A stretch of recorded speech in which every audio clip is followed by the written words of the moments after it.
Now, in the coming weeks, parents of exam writing students will be paying fees for the second term. This will be in addition to money they have forked out for vocational lessons, which the ministry argues is not part of their policy.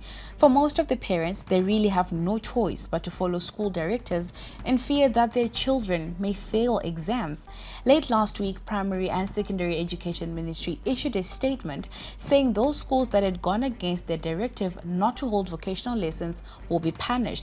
We spoke to Primary and Secondary Education spokesperson Taonka Nandoro and asked for his response to schools defying orders, arguing that they are not breaking any law. The Ministry of Primary and Secondary Education is mandated by the Education Act to give directives and policies as to how education is to be run in the country. Therefore, the law is that the authority for education is the Ministry of Primary and Secondary Education. And if the Permanent Secretary issues a directive, that becomes policy, it becomes constitutional. And so anybody who's defying the Secretary for Education is breaking the law, and appropriate action and disciplinary measures will be taken. Now, some of the arguments that are being raised are that the schools they're not forcing parents to bring their children, and the services are also for students from other schools. Ndoro had this to say. Yes, the ban, the vacation school that was not granted approval was for vacation school not to go ahead. That at each and every of our 10,600 schools, there should be no vacation school during the holiday, because pupils are supposed to be resting and use alternative learning methods, such as our online platforms or homework, where they probably do not have online platforms. That was the directive. We know and we do understand that there are certain parents who have got private tutors within their houses. That is not something that we may find ourselves being involved in. But what we have clearly said is there is no school that is allowed to conduct vacation school. We are now joined by Zimbabwean Nationals Union of School Heads Secretary General Munyaradzi Majoni to get the position of those that are leading the schools. It's a very good evening, Munyaradzi. Good to have you here on NewsPlus. Now, what is the position of school heads regarding vacation lessons? Vacation school has always been there, even before the onset of the disturbances caused by COVID-19.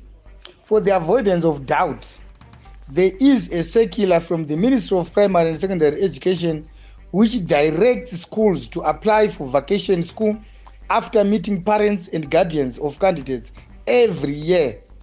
Rationally, holiday school is still necessary in the post-COVID-19 era. However, school heads are policy implementers, and when the ministry bans vacation school like it did, we comply with that directive. And that is the reason why you will find that no vacation school is going on in any of the public schools in the country. Of course, we are aware that because parents are failing to get vacation school in the formal market, which is public schools, they now send their candidate kids to the black market, which is the private schools and backyard unregistered colleges, to access that necessity called education. So now, if schools are insisting that this will help exam writing students, does this mean that students cannot be helped during the normal school term? To respond to the question of whether by engaging in holiday schools, it is implied that learners are not helped well enough during the school term, our response as school heads is no, that's not the assumption. Learners are generally taught the content which is prescribed by the syllabus during the school term. However, during the holiday, learners are expected to be given extra time to revisit that which they learned during the term as a way of thoroughly preparing them for examinations. It is that same time that learners are assisted on areas they could have learned but not grasped well enough during the term.